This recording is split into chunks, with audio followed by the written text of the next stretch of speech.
No resumo diário de Terra Nostra, durante o café da manhã, Angélica reclama com a mãe e com a irmã. Ela diz que até aquele momento só viveu trancada em casa durante o tempo em que esteve em São Paulo. Mas depois que tiver seu filho, a coisa vai mudar. Mais uma vez, Rosana critica a irmã e solta. Imagina só a Angélica dizer que vai poder cuidar das fazendas do marido se nem conhece as propriedades. Maria fica em cima do muro e diz a Rosana que Angélica sabe que não pode administrar as plantações de café, mas está certa em dizer que não vai permitir que Augusto venda as terras do pai. Mas Angélica insiste. Ela avisa a mãe que não só pode, como vai administrar as fazendas se o Almofadinha não tiver competência para isso. Depois de dar uma passadinha na capelinha da vila italiana, Bartolo aparece na venda de Batista, comentando sobre a situação da fazenda. Ele diz que Augusto não está sabendo o que fazer com os cafezais deixados por seu pai. O dono do botequim sugere ao amigo que fale com Gumercindo, mas Bartolo deixa bem claro que, quando se mandar dali, não quer nunca mais mexer com cafezal em sua vida.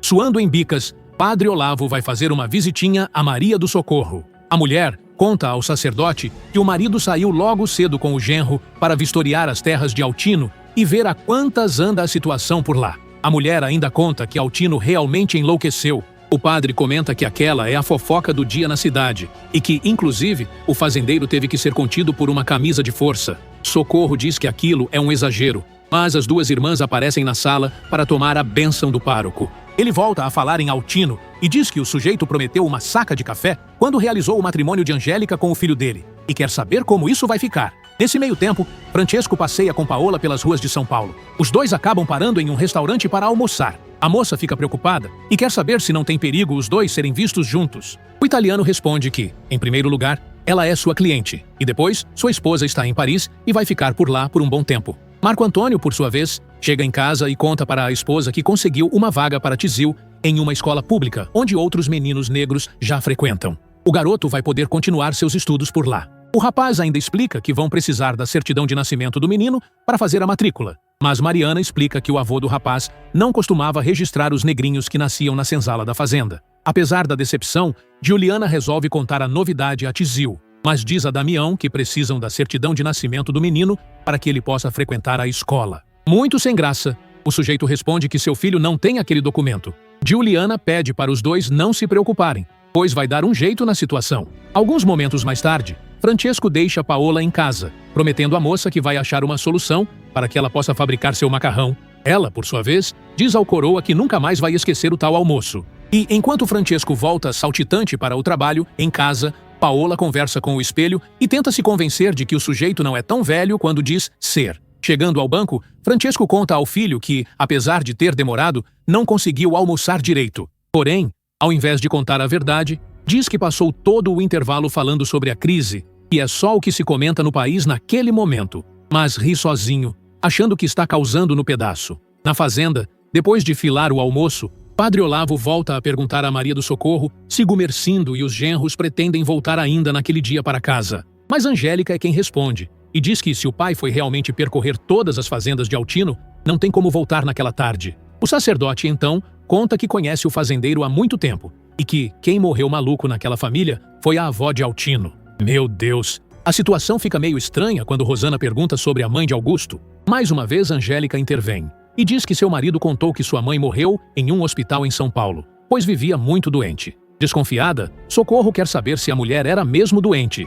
O padre conta que o próprio Altino sempre disse que tudo aquilo não passava de manha da esposa. Angélica se irrita com o interrogatório sobre a família de seu marido. O padre resolve mudar de assunto. Agora, o papo é sobre a gravidez das gurias, que dizem e confirmam que vão ter meninos. Enquanto isso, durante o passeio, Augusto e Mateus se estranham. O italiano deixa claro que não vai com a cara do Almofadinha, e desiste de saber o motivo e avisa que vai ver se o sogro está precisando de alguma coisa. Depois do dia de trabalho, Marco Antônio chega em casa, contando a Juliana que foi com o pai no cartório. Basta Damião ir até lá, registrar o filho que Tizil terá sua certidão de nascimento e poderá frequentar a escola. Na sala, Francesco conversa com Damião e conta a respeito do registro do Tizil, explicando ao sujeito o que deve fazer para conseguir o tal documento do menino. Porém, Damião não consegue se lembrar do nome do próprio filho. Todo mundo sempre chamou o garoto de Tizil. Ele explica que quando o menino e sua mãe foram apartados dele, o guri era recém-nascido. Quando o garoto voltou, já tinha aquele apelido. Em Paris, Janete desfruta das belas paisagens e passeios ao ar livre, junto a aristocratas e a alta sociedade local. Naquela noite, Paola recebe um ramalhete de rosas vermelhas de Francesco. Ele mandou um bilhetinho dizendo que também não vai conseguir esquecer o dia que passaram juntos. Do outro lado da cidade, Marco Antônio conta à esposa que Tizil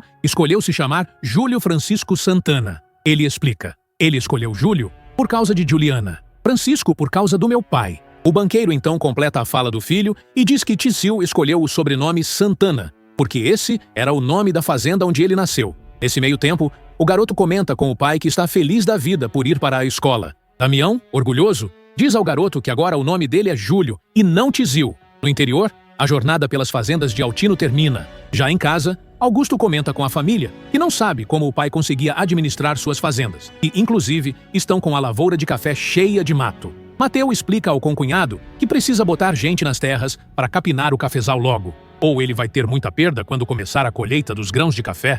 Gumercindo explica que já mandou limpar toda a plantação das fazendas de Altino. Porém, deixa bem claro que Augusto vai ter que fazer sua parte naquele negócio. Mais uma vez, Angélica pula em defesa do marido. Ela jura que o Almofadinha vai ajudar, pois eles têm uma fortuna a ser colhida naqueles cafezais. O rapaz não gosta muito da afirmação da esposa, mas o resto da família comemora a atitude da mocinha, em silêncio. No dia seguinte, começa a colheita do café. A noite chega e na Vila Italiana, vida que segue. Os dias passam. A colheita continua e os barões do café têm uma safra farta, ficando cada vez mais ricos, mesmo com a queda do preço da saca do produto. Na fazenda, as duas irmãs barrigudas passeiam pelo jardim. Rosana se queixa que, nos últimos meses, não teve marido. O cara passou dia e noite trabalhando nos cafezais da fazenda do sogro e também nas de Augusto. Enquanto Angélica, concordando com a irmã, comenta que sabe que se não fosse o cunhado e seu pai, não sabe qual seria o futuro daquelas terras. Mas, disposta a encher o saco da irmã, Rosana comenta que as tulhas das fazendas de Augusto estão abarrotadas. Agora, só resta saber se o rapaz vai ter competência suficiente, pelo menos para vender a safra de grãos por um bom preço.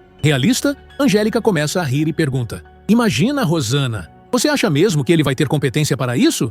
Na vendinha da Vila Italiana, Mateu bebe seu caneco de vinho, enquanto comenta com seu amigo Bartolo que não acredita que a colheita do café finalmente terminou. Ele ainda agradece a ajuda do colega, dizendo que estava atolado cuidando da colheita das fazendas de Augusto. Se não fosse o rapaz, não teria dado conta de tudo. Curioso, Bartolo pergunta a Mateu se ele acha mesmo que vai ter comprador suficiente para comprar tanto café. Na Casa Grande, Gumercindo começa a planejar as negociações de venda da safra. Ele comenta com Augusto que parte do café colhido nas suas terras vai deixar nas tulhas para esperar o preço melhorar. O resto vai tratar de vender, embora o mercado não esteja bom, explicando que precisa fazer dinheiro. O fazendeiro aconselha o rapaz a fazer o mesmo com o café que está em suas tulhas, mas resolve perguntar com quem Altino costumava negociar o produto. Obviamente, Augusto não faz a menor ideia de quem seria o comprador, mas, ao que tudo indica, o homem negociava com um comissário de Santos. Porém, não sabe ao certo quem seria o tal sujeito. Gumercindo muda de assunto e pergunta ao genro como ele encontrou o pai da última vez que o viu. O Almofadinha conta que Altino estava muito mal. Diz que o homem nem o reconhece mais. Os médicos avisaram que tem sido muito difícil fazer o doente se alimentar. Triste, Augusto afirma ao sogro que não deverá demorar muito para receber a notícia de que seu pai partiu dessa para melhor. Dizendo que sente muito pela situação, o fazendeiro avisa ao genro que ainda precisa fazer mais uma pergunta. Agora quer saber se o rapaz tem visto Paola nas suas idas a São Paulo. Encarando o sujeito de frente, Augusto responde: "O senhor não precisa se preocupar mais com a Paola, senhor Gumercindo. Eu lhe dou minha palavra que não voltei a vê-la. Aliás, eu nem sei mais se ela continua vivendo naquela casa, porque eu deixei de pagar o aluguel há meses. A Paola é coisa do passado para mim."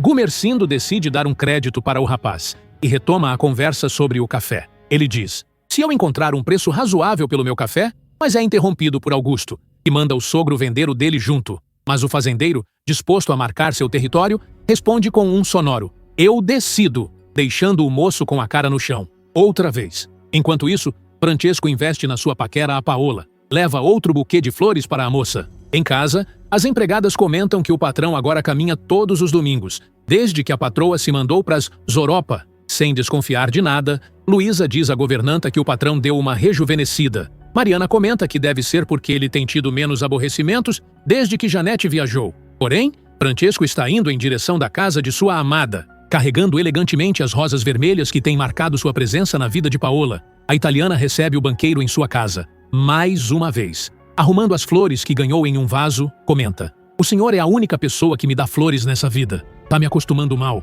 Agora eu fico esperando o senhor chegar todos os domingos. E o cara, dando uma de gostosão, responde: eu sempre saio para dar uma caminhada e acabo vindo te ver. Paola aproveita a bola picando e diz ao cara que, quando ele não aparece, ela sente sua falta, deixando o banqueiro ainda mais prosa. A garota resolve mudar de assunto e pergunta ao visitante se ele tem recebido notícias da esposa. Francesco conta que Janete escreveu uma carta de Paris, dizendo que está bem e se divertindo na capital francesa. Paola, então, resolve prolongar o papo. Se sentando ao lado do sujeito, quer saber se ele sente falta da esposa. Mais que depressa, Francesco responde que não. Explica que já se sentia sozinho mesmo quando Janete estava na cidade. Mas avisa que não está ali para falar da esposa e prefere falar sobre a mocinha. Enquanto isso, no interior, mais especificamente na Vila dos Italianos, vida que segue com muita atividade, decoração e comilança. Da janela, segurando a enorme barriga, Rosana aprecia a movimentação e começa a sentir que sua hora está chegando.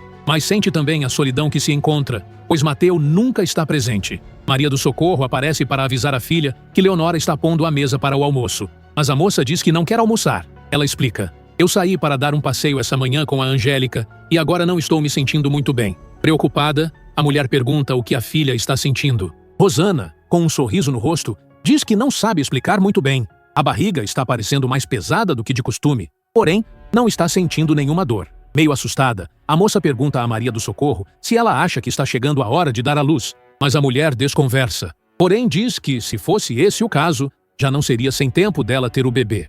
Paola convida Francesco para ficar e almoçar com ela em sua casa. Avisa que tem macarrão fresquinho na cozinha. Mais que depressa, o banqueiro não só aceita o convite, como ainda diz que jamais poderia recusar o macarrão da moça. Paola, então, convida o cara para dar uma volta antes do almoço. Ele titubeia. A moça resolve provocar e diz: ah, me desculpa, o senhor é um homem casado e não ia ficar bem se vissem a gente junto. Porém, Francesco, que não está nada disposto a largar sua conquista de mão, responde: que nada, minha mulher está na Europa. Vamos dar uma volta, vai? Enquanto isso, Damião insiste para que o filho tire o uniforme do colégio para lavar. Alega que é domingo e ele não precisa ficar vestido daquele jeito. Mas o garoto avisa que vai fazer isso assim que terminar mais uma lição. Nesse meio tempo, depois da missa, enquanto caminha para casa, Marco Antônio diz à esposa que a casa deles já está nos alicerces. Mas ainda não dá para a esposa visitar, pois ela não teria ideia de como o imóvel vai ficar depois de pronto. Porém, o rapaz garante que, quando sua mãe voltar da Europa, o casal já terá se mudado para a nova residência. Ainda comenta que, de acordo com a carta que seu pai recebeu de Janete, parece que a mulher não tem a menor vontade de voltar ao Brasil. Já em casa, Marco Antônio pergunta pelo pai para Mariana. A governanta conta que o patrão saiu para caminhar, como faz todos os domingos. Curioso, o moço comenta com a governanta que as caminhadas de Francesco estão ficando cada vez mais longas. A mulher conta que o cara deixou dito que iria para os lados da rua da direita novamente. Nesse meio tempo, o banqueiro se exibe pelas ruas da cidade, ao lado da bela Paola. Ela esbanja simpatia, enquanto caminha de braços dados com o sujeito. No interior, bora meter a mão na massa e amassar a massa do pão, do pastel, da pizza, da cuca, da broa. Na Vila Italiana, as mulheres não param de fazer suas iguarias, cozidas no melhor forno a lenha da região. E não podem faltar as polenteiras, que tratam de desfiar o frango e temperar tudo com parmesão ralado à mão. Amadeu aparece na vendinha de Batista. Quer saber de Mateu se agora que terminou a colheita, quando vai sair a bufunfa combinada com os trabalhadores? Mateu não gosta do aperto do rapaz. Comenta com Bartolo: Dio santo, meu sogro nem vendeu o café e eles já querem receber. Mas Bartolo, para surpresa do amigo, corrobora com o trabalhador. Diz que o povo deu um duro desgraçado para colher toda aquela safra de café. Agora querem saber quando vão receber pelo serviço prestado. Na Casa Grande, Leonora pede a Maria do Socorro para sair mais cedo. Quer festejar o fim da colheita com sua gente na colônia italiana? Da mesma maneira que faziam em seu país. A patroa libera a empregada, mas avisa que ela só pode sair depois que deixar a cozinha arrumada e tudo pronto para o jantar. Mateu aparece procurando por Gumercindo. Diz a sogra que seu povo está esperando o casal de fazendeiros para dançar a tarantela com eles mais tarde, durante a festança que estão preparando. Alguns momentos mais tarde, Mateu encontra o sogro na sala de estar da Casa Grande da fazenda. Diz que todo mundo está esperando por ele mais tarde na colônia, para comemorar o fim da colheita. O rapaz ainda aproveita a oportunidade para deixar claro que não é dono de nada e nem quer ser. É justamente por isso que procurou o sogro para conversar. Curioso, Gumercindo manda o genro desembuchar. O rapaz, então, diz que os trabalhadores estão cobrando o trabalho que fizeram na colheita. Querem saber quando vão receber. O fazendeiro manda o genro avisar todo mundo que vai disponibilizar o pagamento em alguns dias. Ainda precisa fazer as contas de quanto seu pessoal tem para receber, além de ter ainda que calcular quanto Augusto terá que pagar para o povo que trabalhou nas fazendas do pai dele. Nesse meio tempo, no quarto, Angélica aconselha o marido a deixar nas mãos de seu pai a venda dos grãos das fazendas. Já que o cara realmente entende do negócio de café, o rapaz, mais que depressa, diz que jamais se opôs a isso, tentando se livrar de uma vez por todas do fardo deixado por Altino para seguir com sua carreira política na capital paulista. Papo vai, papo vem. Augusto confessa que está preocupado com o que seu sogro fará com o dinheiro da venda do café. Explica que, quando Altino estava são, costumava dar a ele um bom dinheiro depois de cada safra. O Almofadinha admite que foi assim que se manteve a vida toda. Também foi assim que pagou seus estudos e supriu suas necessidades durante todo aquele tempo. Inclusive, também era como mantinha Paola. Porém, ele pede à esposa que não toque mais no nome daquela moça. É um assunto do passado e não gostaria de ficar arrancando casca de ferida à toa. Para piorar ainda mais a situação, Augusto confessa que está pelado. Sobrou muito pouco para ele, depois que deu ao sogro o dinheiro que conseguiu levantar das contas do pai para pagar os colonos. Jogando limpo, Angélica diz ao marido que sua mãe contou que Gumercindo teve que tirar do bolso para completar os pagamentos das despesas das fazendas do marido. Maria do Socorro grita do corredor, chamando o casal para almoçar. Angélica, com todo carinho, diz ao marido que eles podem terminar aquela conversa mais tarde. Segundos depois, a mulher conta ao marido que Rosana não vai almoçar com a família. Não está se sentindo bem e afirmou que está sentindo a barriga mais pesada do que de costume. Assustado, Mateu pergunta à família o que aquilo quer dizer. Leonora resolve dar palpite, dizendo que pode estar chegando a hora da moça dar à luz. Maria do Socorro concorda, dizendo que já está mesmo em tempo da grávida parir a criança. Mateu, apavorado, sai arrastando tudo e dizendo que vai ver sua mulher. Mas Gumercindo intervém e manda o genro se sentar para almoçar. O rapaz não dá ouvidos. Minutos depois, Mateu acaba se tranquilizando ao ver que a esposa está bem. Rosana chega até a prometer ao marido que vai acompanhá-lo na festa que vai rolar na colônia, naquela noite. A noite chega e a festa na colônia começa regada a muito queijo e vinho. E claro, muita dança. Leonora comenta com Bartolo que não está vendo Mateu na festa. Diz que Rosana poderia estar precisando dela, pois prometeu fazer o parto da mocinha. O italiano fica bravo e manda a esposa aproveitar a festa para se divertir. Garante que se os patrões precisarem, mandam chamá-la ali. Na cidade, já anoiteceu quando Francesco chega em casa, todo saltitante feito uma gazela, depois de ter passado o dia todo na companhia de Paola. La Bella, capisce? Marco Antônio, preocupado, interpela o pai. Diz que o cara saiu de casa cedo e só voltou àquela hora da noite, sem dizer para onde foi ou onde pretendia passar o dia inteiro. O cara, se fazendo de arrependido, decide mentir. Diz que foi ao hipódromo e acabou encontrando uns amigos. Depois da corrida, eles foram almoçar. O rapaz não fica convencido e pressiona ainda mais o pai, que acaba com a palhaçada, dizendo que não tem por que ficar respondendo tantas perguntas. Enquanto isso, no interior, Anacleto, feliz da vida, diz a Inês que eles estão com a tulha cheia de seu próprio café. O primeiro, dos muitos que ainda vão colher naquela terra que agora é do casal. O melhor de tudo é que não devem nada para ninguém. Mas Inês está preocupada com a venda dos grãos. O sujeito garante que comprador é que não vai faltar. Enquanto isso, Paola está curtindo o seu cotidiano banho de espuma. Comenta consigo mesma que Francesco é um homem muito gentil e a faz se sentir importante como uma dama. A moça ainda tenta se convencer que o banqueiro não é tão velho assim e pode dar algum caldo. Mais uma vez, o banho da moça é interrompido pelo entregador. Ele leva outro buquê de rosas vermelhas para ela com um cartão de agradecimento de Francesco. Mateu chega todo sorridente na festa. Diz a Leonora que estão precisando dela, pois sua esposa está em trabalho de parto. Não pode ser. Enquanto isso, Rosana, passando mal, diz à mãe que não quer que seu pai entre no quarto até o filho nascer. Maria do Socorro avisa que ninguém vai entrar ali e chega até dispensar Angélica, mandando a garota ir para o seu quarto. Mateu e Leonora chegam à casa. A italiana já se põe a trabalhar, mandando o rapaz ir ficar com o sogro na sala. Formado o clube do Bolinha novamente, Angélica decide participar. Mas Gumercindo, nervoso, diz para a filha ir se deitar com o marido, pois ela não é de nenhuma serventia ali. Furiosa, a garota bate o pé. Diz que vai ficar acordada até sua irmã ter o filho, pois precisa saber se a criança é menino ou menina. O fazendeiro estranha a atitude da filha. Pergunta a ela por que ela resolveu fazer aquela birra justamente naquele momento.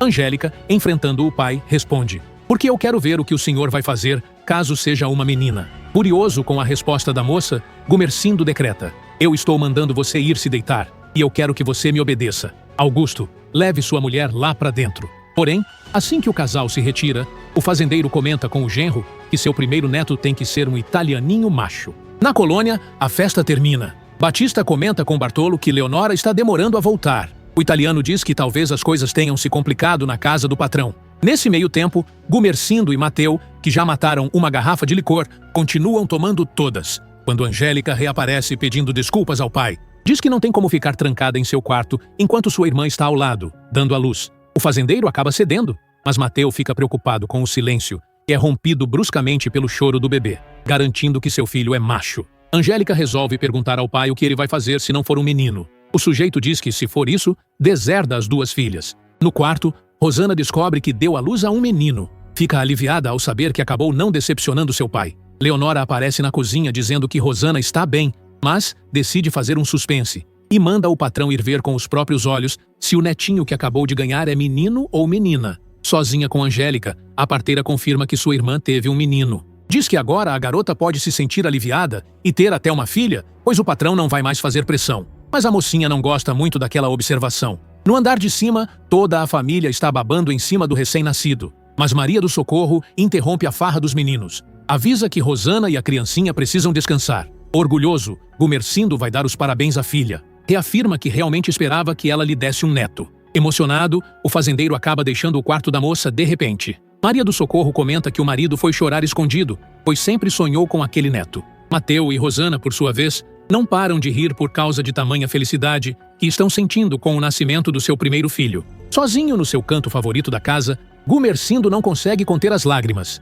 Chora feito criança por causa do bebezinho recém-nascido. No dia seguinte, durante o café da manhã, Maria do Socorro comenta com a família que Rosana já está com bastante leite. Lembra que, quando teve Angélica, teve dificuldades para amamentar a filha. Por isso, teve que arrumar uma ama de leite para a menina? Angélica, por sua vez, vai ver a irmã e conhecer seu sobrinho. Mas diz que se tiver uma menina, com certeza sua filha vai ficar abandonada naquela casa. Rosana tenta confortar a moça. Diz que aquilo não é verdade, pois ela e seu marido estariam sempre por lá, para conviver com a sobrinha que ainda não nasceu. Na sala de jantar, Gumercindo avisa à esposa e ao resto da família que ele e Augusto precisam partir imediatamente para São Paulo. Precisa vender uma parte do café que foi colhido recentemente em sua fazenda. Assim que o pai sai, Angélica comenta com a mãe que seu pai está precisando de dinheiro para pagar os colonos. A mulher só responde que, apesar disso, o marido vai viajar feliz por causa do netinho. Maria do Socorro agradece Leonora, dizendo que ela é uma ótima parteira. Quer saber quanto deve à italiana?